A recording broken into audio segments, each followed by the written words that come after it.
Good evening, viewers. I'm continuing the statistics class. Okay, I'm continuing the statistics class of the last class. Today, I told you in the earlier class about coefficient of correlation when actual mean is taken, when direct method is taken, and when deviations are taken from assumed mean. Now we are going for the probable error and the standard error. What is probable error and what is standard error? That thing we have to know in this class, and what are the formulas that we will come across for probable error as well as for standard error. Okay, when you go for this probable error, the probable error is error of the coefficient of correlation helps in interpreting its value. With the help of probable error, it is possible to determine the reliability of the value of the coefficient in so far as it depends on the conditions of random sampling. That is, when we are going for random sampling, okay, what is the correlation coefficient values that we come across, and whether the values are correct or not, we will come to know in this probable error. The probable error of the coefficient of correlation is obtained with the following formula. P dot ER is equal to 0.6745 into 1 minus R square by square root n, where R is the coefficient of correlation and n is the number of pairs of observations. When we are taking two observations and when we are finding out the degree of relationship between the two distributions, then sometimes we will come across R correctly. Sometimes we won't come across the coefficient of correlation value, because coefficient of correlation R value, it lies between plus and minus, plus 1 or minus 1. It relies, or it will be between plus 1 and minus 1. If it is plus 1, it is positive correlation. If it is minus 1, it is negative correlation. And between this plus 1 and minus 1, only the coefficient of correlation values, they lie. And when we are taking the pairs of observations, sometimes by mistake or by overlook, the coefficient of correlation may go wrong.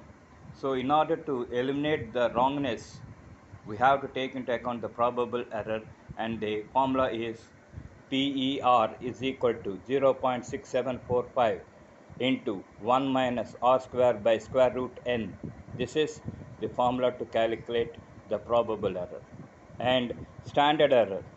When we go for standard error, the implementation of 0.6745 is omitted from the formula of probable error. We get the standard error of the coefficient of correlation.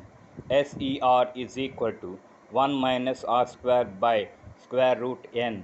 This is the standard error that we will come across when we calculate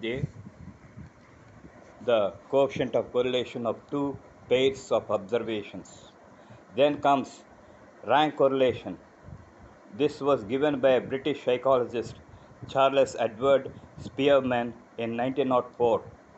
Okay, this method of finding out covariability or the lack of it between two variables was developed by this Charles Edward Spearman in 1904. Okay, this thing, rank correlation coefficient, okay, we can take into account by one formula, that is RS. RS stands for Spearman rank correlation. 1 minus 6 into sigma capital D square by n into n square minus 1, or it is 1 minus 6 into sigma D square by n cube minus n, where Rs is equal to Spearman's rank coefficient of correlation. D is equal to difference of ranks between paired items into two series. So rank correlation, this is very important when we are going to judge, okay, some observations. So there we have to give ranks. when the ranks are different, this formula 1 minus 6 into sigma d square by n cube minus n, this is the formula to calculate the rank coefficient of correlation. That is, for example, it is useful when we are giving judgment for singing competitions, next beauty contests, like that we will come across. So some people, they'll give different ranks. Then when they are giving different ranks, then only this rank coefficient of correlation is used, because no two persons they will give alike the ranks. They will be different. One person gives 1, another person gives 10. So in order to find out the rank coefficient of correlation, that is degree of relationship between the judges, this rank correlation is used. Now sometimes what we will come across is when equal ranks are given. Sometimes some judges, what they will do is they'll give equal ranks. When equal ranks are given, when equal ranks are given, the following formula is we have to use. So what are they? Equal ranks. R is equal to 1 minus 6 into sigma d square plus 1 by 12 m cube minus m plus 1 by 12 into m2 cube minus m plus etc. 1 by 12 into m to the power of n minus m by n cube minus n. This is the formula to calculate when equal ranks are given. So sometimes what will happen is two judges, two or more judges, some two persons, they'll give same equal ranks.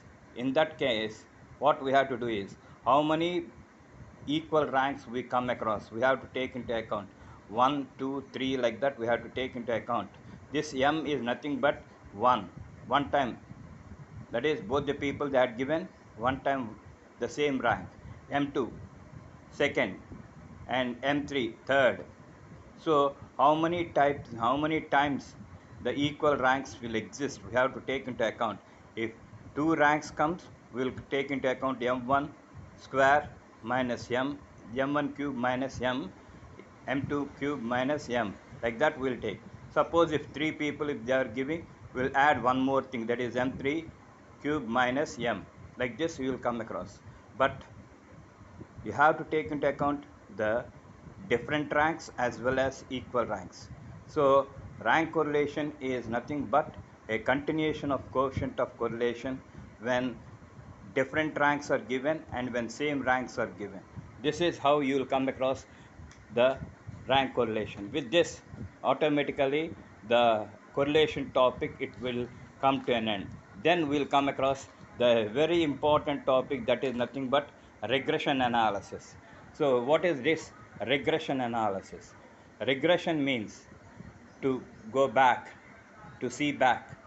So whatever it may be, the things that we are calculating, whether you go for measures of central tendency, measures of dispersion, or coefficient of correlation, or rank correlation, once we should not go further, we have to see back, because they are going to keep the relationship. But even then, some variables, they'll regress. They will regress. So we have to go back and see that regression, how it is working, and what are the things that we come across. All these things we have to take into account. So this is about the thing, and regression analysis. In the next class, in the next video, I'm going to represent that.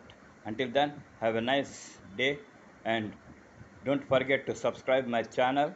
And if anyone wants commerce and accounts, online tuitions, any subject, regarding any subject, I'm not pinpointing one subject, accounts or theory, whatever it may be, you can take online tuitions. And my cell number is 9849238902.